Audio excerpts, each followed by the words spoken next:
বৈঠকে বসেছে নির্বাচন কমিশন। এ নিয়ে বিস্তারিত জানাতে বিশ্ববিদ্যালয় ক্যাম্পাস থেকে এই মুহূর্তে আমাদের সাথে যুক্ত হয়েছেন রাকিবুল হাসান। রাকিব, এই বৈঠক আর কতক্ষণ নাগাদ চলতে পারে, আর এই বৈঠকের পর আনুষ্ঠানিকভাবে কিছু জানানো হয়েছে কিনা, সমস্যা সমাধান হতে পারে কিনা বৈঠকের পর?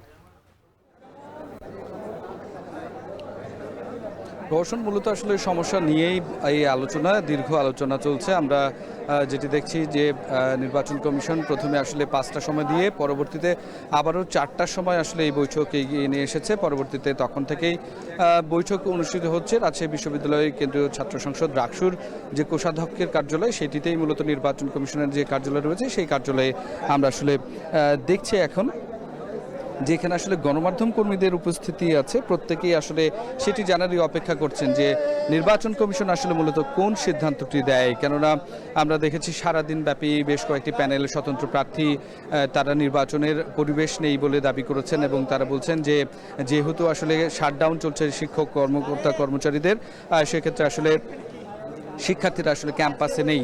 একই সাথে কিন্তু পরিবহনও বন্ধ রয়েছে, যার কারণে দূর দূরান্তে যে শিক্ষার্থীরা ক্যাম্পাসে আসেন তারাও কিন্তু আসতে পারেননি। এবং আপনাকে জানিয়ে রাখি যে রাজশাহী বিশ্ববিদ্যালয়ের প্রায় 30,000-এর বেশি যে শিক্ষার্থী, তার মধ্যে 29,905 জন ভোটার, তার মধ্যে কিন্তু 70 ভাগই থাকে আসলে ক্যাম্পাসের বাইরে, এবং ক্যাম্পাসের ভেতরে যেগুলো হল রয়েছে 17টি হল, সেখানে প্রায় 30% শিক্ষার্থী থাকে। সুতরাং সেই জায়গা থেকে শিক্ষার্থী আছে নেই এইরকম একটি দ্বন্দ্ব রয়েছে প্রার্থীদের মধ্যে, এবং সেইটার ক্ষেত্রেই আসলে নির্বাচন কমিশন তারা বৈঠকে বসেছেন। দীর্ঘ বৈঠক চলছে, এবং কিছুক্ষণ আগে আমরা জানতে পারছিলাম যে এটির একটি সিদ্ধান্ত আসবে। এবং এখন রওশন, যেটি জানানো হলো যে ঠিক মাগরিবের আজান হয়েছে, নামাজ শেষ করে তারপরে আসলে এ বিষয়ে বিস্তারিত জানাবেন।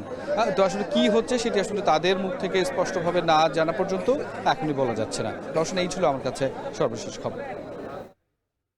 রাকসু নির্বাচন কমিশনের বৈঠকের সবশেষ খবর জানাচ্ছিলেন রাকিবুল হাসান।